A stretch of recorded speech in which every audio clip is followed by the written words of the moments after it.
Okay, so let's jump back in time to an era when Hollywood wasn't exactly Tinseltown, it was more like Sin City.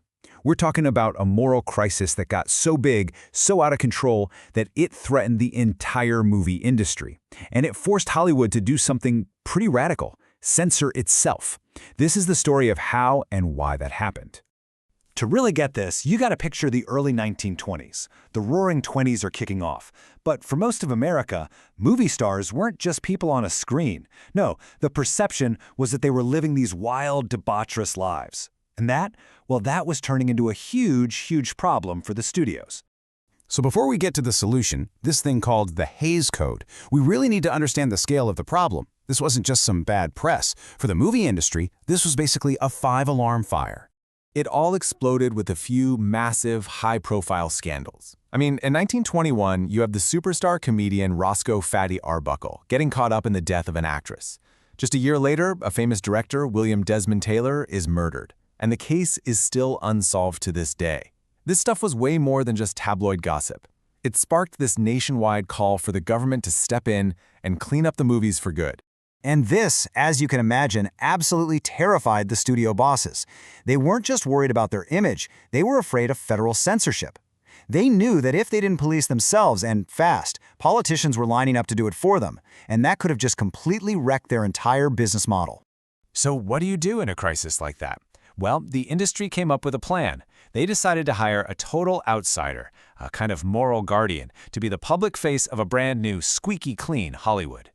So, in 1922, the studios got together and formed this new organization, the Motion Picture Producers and Distributors of America. What a mouthful, right? Yeah, nobody called it that. Everybody just called it the Hays Office.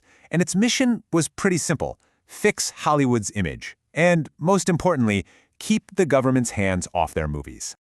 And the man they picked to lead this charge was Will H. Hays. Now, this guy was not a movie mogul. He was a politician, the former postmaster general, and a respected church elder. He was basically the perfect person to go out there and convince America that Hollywood could be trusted to clean up its own house. So the first order of business for this new Hays office was to actually write down the rules. They couldn't just say they'd be better, they needed a formal list of guidelines that every filmmaker was supposed to follow. And what they came up with in 1927 was this list, famously known as the Don'ts and Be Carefuls. Looking back, the rules are kind of wild. They ban things like pointed profanity, whatever that means, suggestive nudity, and you absolutely could not make fun of the clergy. This was really Hollywood's first big, formal swing at self-censorship. But here's where it gets interesting. When the Great Depression hit, people stopped going to the movies, and the studios got desperate. To lure audiences back, they started breaking their own rules, pushing the envelope with edgier, more scandalous films. This little window of rebellion in the early 30s is what we now call the pre-code era. Yeah, that whole creative freedom thing, it didn't last. A huge backlash from religious groups and other organizations came down hard on Hollywood, and it forced the Hays office to get really serious.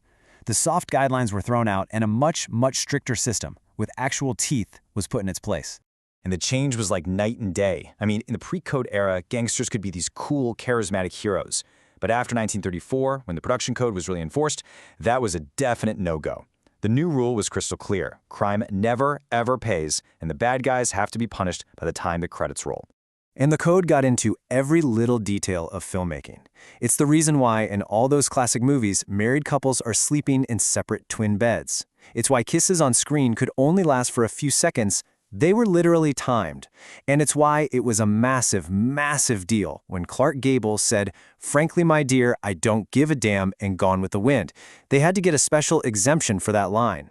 So, for more than 30 years, this code was the law of the land in American movies. Let's talk a little bit about its legacy, its long-term impact, and, what finally brought the whole system down. Now here's a fascinating unintended side effect. Because directors couldn't just show you things, they had to get clever. They had to use metaphor, suggestion, and shadows to hint at what was going on. Think about the whole film noir genre. It was born in this era, using all that darkness and moral gray area to explore a world the code said you couldn't show outright. But by the 1950s, the code was starting to crack. You had television competing for eyeballs, and audiences were seeing these much more daring films from Europe. Tastes were changing. And finally, in 1968, the Hays Code was scrapped and replaced with the MPAA rating system, the GPGR ratings that we all know today. When you boil it all down, the Hays Code wasn't just some dusty list of rules.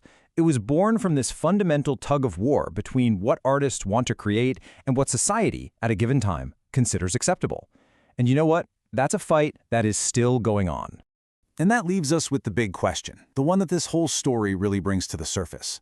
Who gets to decide what we see? Is it the artists, the government, or is it us, the audience? This debate, which started all the way back in the Sin City days of Hollywood, is one we are very much still having today.